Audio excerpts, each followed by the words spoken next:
10,000 ফেন্সিডিলের বোতল, 3,000-এর অধিক বিদেশি নামিদামি ব্র্যান্ডের মদ, রয়েছে 11,000 নেশাজাতীয় ট্যাবলেট আর 1,000-এর বেশি ইনজেকশন।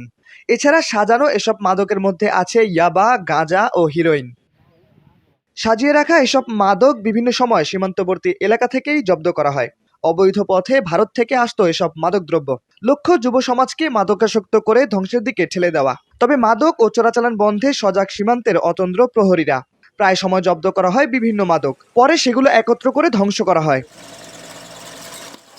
এরই ধারাবাহিকতায় এবার চুয়াডাঙ্গা ও মেহেরপুর সীমান্তবর্তী এলাকা থেকে উদ্ধার হওয়া বিভিন্ন ধরনের মাদকদ্রব্য ধ্বংস করল বিজিবি।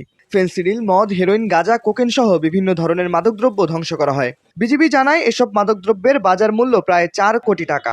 মাদকের বিরুদ্ধে একটি ক্যাম্পেইনিং করার জন্য উদ্দেশ্যেই আমরা এই ধরনের আয়োজন করে থাকি।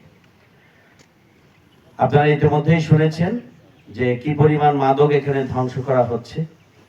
বিষয়টি একটি উপলব্ধির বিষয়। আমরা যতটুকু ধ্বংস করছি এটি যথেষ্ট নয়। বিপুল পরিমাণ মাদক আমাদের ধরার বাইরেই হয়তো চলে এসছে।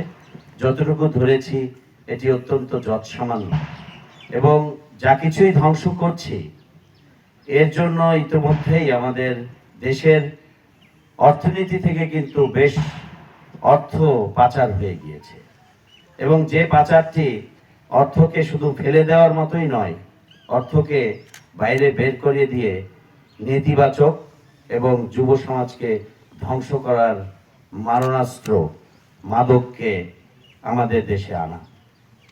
সে বিষয়েই আমাদের আসলে সকল স্তরের প্রতিনিধি, আমাদের জনগণ, অভিভাবক, শিক্ষক মণ্ডলী সবার এগিয়ে আসতে হবে।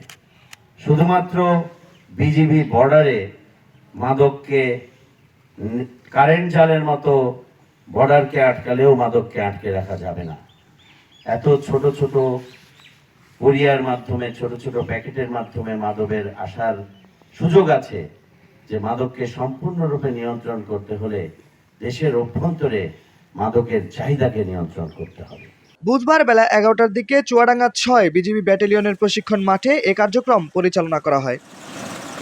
দৈনিক ডেস্টিনি, ডেস্ক রিপোর্ট।